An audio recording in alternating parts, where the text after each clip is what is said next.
안녕하세요. 연합인포맥스 선임기자 워싱턴이 선재규입니다. 2022년 5월 20일 금요일입니다. 어제 뉴욕 증시 폭락했죠. 그리고 오늘 새벽에도 또 빠졌습니다. 그렇지만 월가에서는 미국 증시가 아직 바닥이 아니라는 목소리가 더 많습니다. UBS의 아트가신 상당히 베테랑 트레이더로 인정을 받는데 CNBC하고 18일자 대담한 건데요. 미국 증시가 아직 저점을 확인하지 못했다고 자기는 본다고 했습니다. 그래서 더 떨어질 수 있으니까 대비하라는 충고를 했습니다. 가시는 S&P 지수가 종가 기준으로 3,930선 밑으로 내려가면은 주가가 자유낙하 영역에 접어들었다는 신호일 수 있다고 했는데 오늘 새벽에 아시다시피 어제보다 한 0.6% 정도 빠져서 3,909를 기록을 했으니까 일단 이 가신이 말하는 영역에 일단은 들어갔습니다. 이 사람은 또 미국 국채 10년물이 3%를 돌파했었죠. 그거하고 그다음에 가상화폐, 비트코인, 급격한 매도세 이런 걸 상기시켰습니다. 이런 것들이 사람들의 마음속에 시스템 위기에 대한 두려움을 남겨두고 있다. 그리고 특히 비트코인의 약세에 대해서 시장이 긴장하고 있다고 말했습니다. 찰스 슈왑의 랜드 프레드릭 트레이딩 파생상품 담당 매니저 얘기인데요. 이 사람도 같은 날 마켓워치에 이렇게 얘기를 했습니다. 지금처럼 변동성이 큰 상황에서는 간헐적인 반등이 있을 수도 있다. 하지만 빅스 공포지수가 40, 50 정도를 또는 그야말로 진짜 공포 모드를 아직 보지 못한 건 미국 증시가 아직 바닥을 치지 않았다는 얘기라고 했습니다. 따라서 무턱대고 저점 매수를 해서는 안 되고 양질의 종목을 소량 선별 구매하는 전략을 구사하라고 했습니다. 당장 실적이 없더라도 장기 보유로 가는 게 좋다고 권고를 했고요. 파이퍼 샌들러의 애널리스트들도 지난 17일자 다우존스 분석에서 연준 풋 얘기를 했습니다. 연준 풋 언제나 나올까 하는 기대감들이 있을 텐데 그러자면 증시가 더 주저앉아야만 할 거다 했습니다. 이런 기대를 하는 사람들이 연준이 증시를 지지하기 위해서 덜 공격적으로 선회하지 않겠느냐는 기대감을 가질 거다. 하지만 더 빠져야 된다고 했습니다. 또 최근의 주가 하락에 대해서는 멀티플이 극도로 낮아진 탓이라고 했습니다. 연준이 긴장하려면 실질 하락에 따라 추가 하락세가 나타나야 할 거라고 거듭 강조를 했습니다. 또 지금의 인플레가 과도하게 높다. 그래서 연준 풋이 여전히 유효할 수 있겠지만 아직 활성화될 수 있는 그런 수준에 접근하지 않았다고 강조를 했습니다. 그런데 오늘 새벽에 들어온 걸 보면요. 에스터 조지 캔자스 시티 연방 준비은행장이 이런 얘기를 했습니다. 지금 긴축이 증시에 어떤 영향을 미칠지 우리가 지금 연준이 그렇게 신경을 쓰는 게 아니다. 방금 말씀드린 연준 풋에 대한 기대 접어라 하는 그런 얘기 같습니다. 골드만삭스의 데이비드 코스틴 미국 수석 주식 전략가 얘기인데요. 전보다 금리가 더 오르고 전에 예상했던 것보다 금리가 더 오르고 성장이 더 둔화했음을 고려해야 한다. 그래서 이것 때문에 S&P 연말 전망치를 4,700에서 4,300으로 크게 낮췄다고 밝혔습니다. 새 전망치는 침체가 없고 주가 수익률 이 연말에 17배, 17배 정도로 변화가 없다는 걸 가정한 거다. 이렇게 전제를 달았습니다.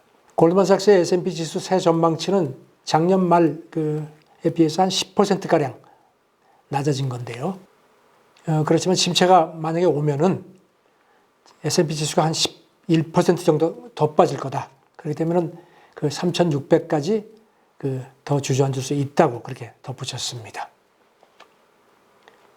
월스트리트저널도 미국 정보업체 팩트셋 분석을 인용했습니다. 5월 첫째 주 주말에 S&P 지수 12개월 선행 주가 수익 배수가 16.8배라고 하면서 이게 지난 20년간 평균치인 15.7배보다 높다는 겁니다.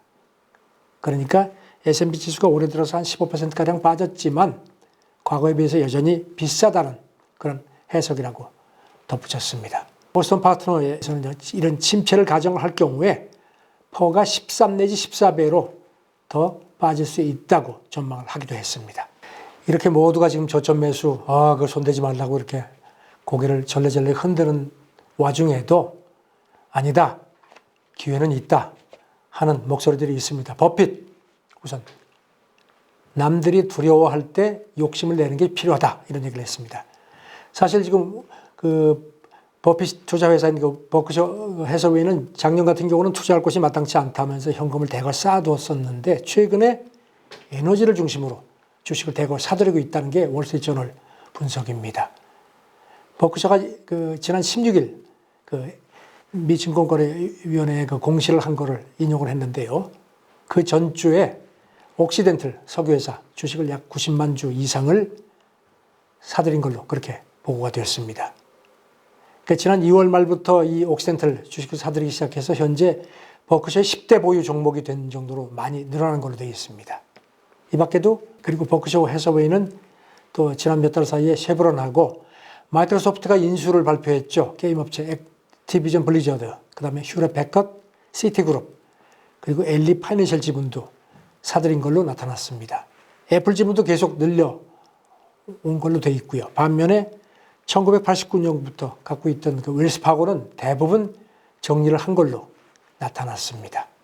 월스트리트저널은 그 아시다시피 버핏이 오랫동안 그 가치 투자를 강조해 왔는데 그야말로 남들이 두려워할 때 욕심을 내라는 이런 그 버핏의 지론이 최근에 실천된 거라고 분석을 했습니다.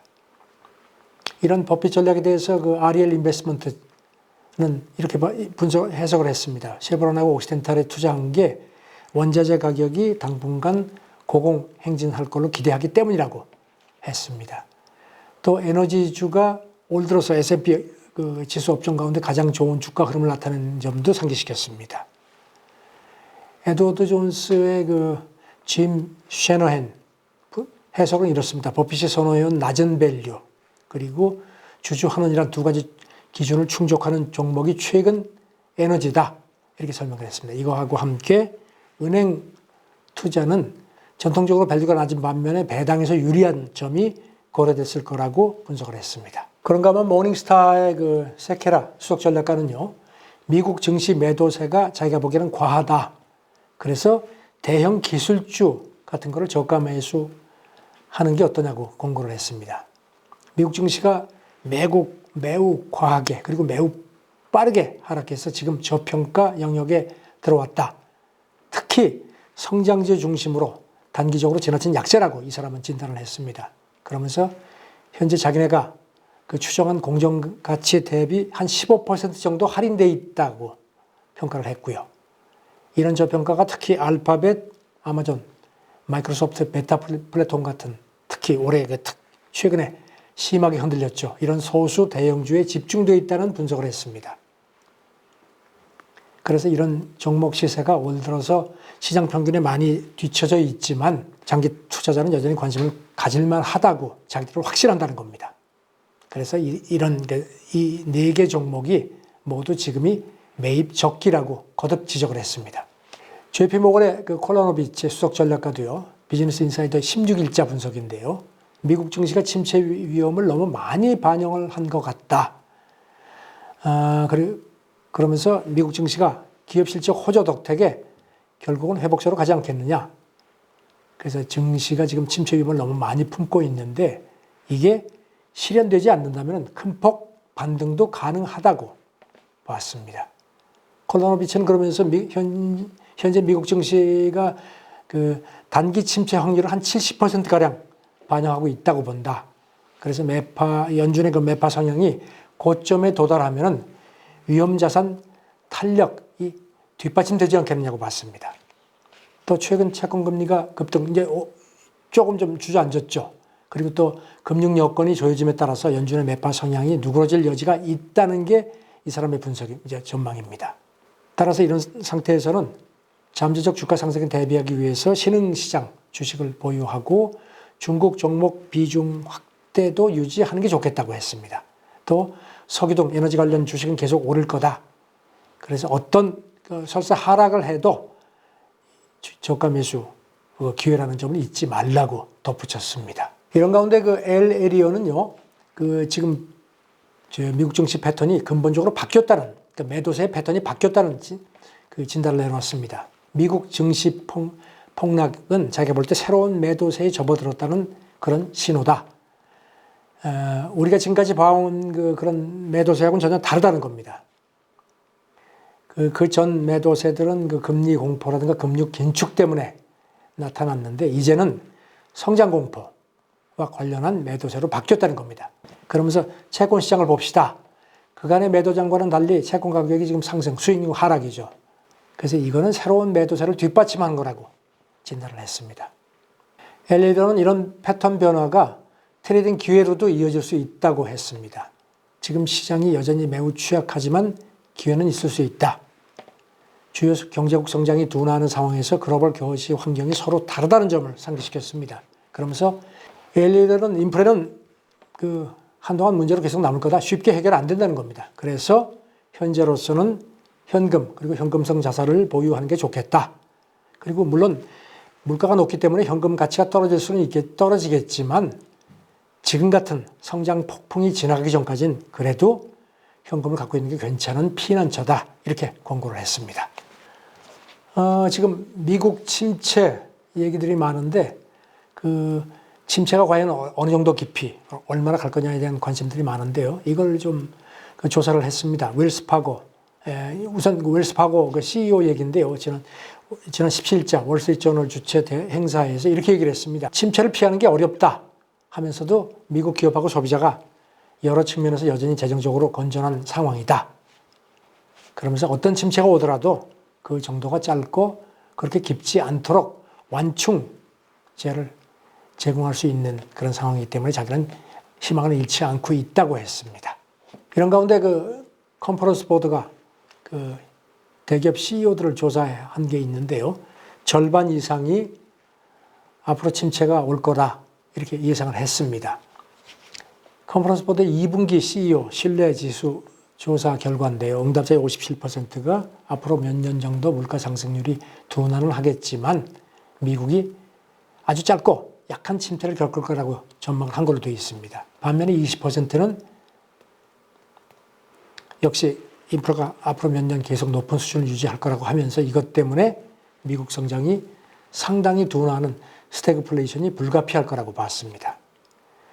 침체 없이 인플레가 잡힌다는 이른바 연착륙을 전망한 CEO는 12% 정도, 반면에 심각한 침체인 경착륙 전망률도 한 11%. 그러니까 CEO도 지금 굉장히 헷갈리는 그런 상황인 것 같습니다. 이번 조사에서 CEO 신뢰지수는 42인데 이게 지금 코로나 대유행 초기 이후에 가장 낮은 겁니다. 아시다시피 지수가 50 미만이면은 앞으로 경기를 어둡게 본다는 얘기입니다. 참고로 지난 1분기 같은 경우는 57이었으니까 훨씬 더 좀 상대적으로 좀 밝게 봤었습니다. 경기 여건이 2분기에 개선됐다고 한 응답률은 14%밖에 안 됐습니다. 반면에 악화됐다고 본 비율은 61%. 역시 CEO들이 좀 어둡게 본다는 얘기입니다. 앞으로의 그 경기 여건에 대해서 개선될 거라는 응답률은 1분기에는 50%였는데 이번 조사에는 19%로 뚝 떨어졌습니다.